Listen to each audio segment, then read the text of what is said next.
So according to new data released by the CDC, autism is on the rise. And in today's STL Moms Report, we find out about the alarming increase. Margie? Yeah, well, this past December, the CDC updated its autism prevalence data. It's now reporting about 1 in 44 children in the U.S. are diagnosed with an autism spectrum disorder. Dr. Michael Quinn is the area executive director for Autism Speaks and is joining us with details on this latest data. Good morning to you, Dr. Quinn.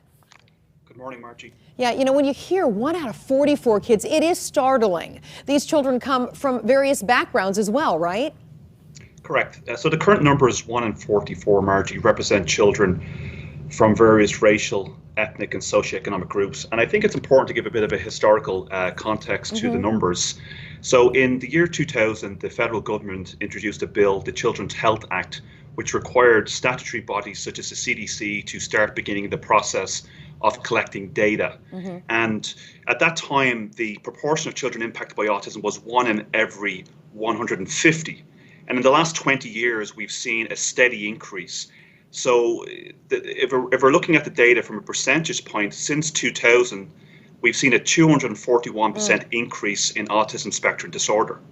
Yeah, that is just shocking.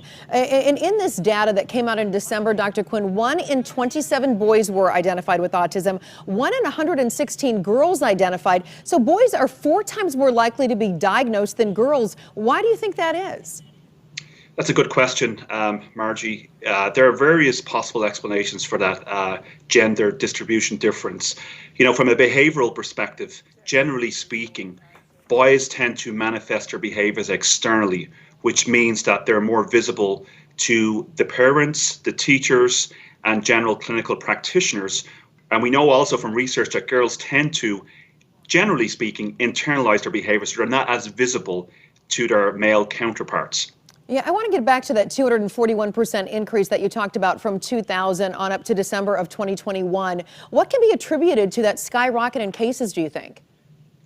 Well, there are a number of potential explanations, Margie. Certainly, first and foremost, there's certainly greater awareness of autism among the research community and the general public.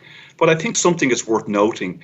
In 2016, the American Academy of Pediatrics introduced a policy where they screened all children between the ages of 18 months and 24 months for autism spectrum disorder. So when children were attending their pediatrician for healthcare checkups, they were also being screened for autism, and that obviously changed the game in terms of identification of children. Yeah, finally, what do these results mean for the autism community? It's a good question, Margie. I think the implications of these numbers are very clear. There is a need and a requirement on a state and federal level for greater research, greater funding. You know, this is a growing phenomenon, and with that increase in prevalence requires a more coordinated effort to provide services throughout the lifespan and across the spectrum. Dr. Michael Quinn, Area Executive Director with Autism Speaks, thank you so much for your insight on these findings this morning. Thank you, Margie.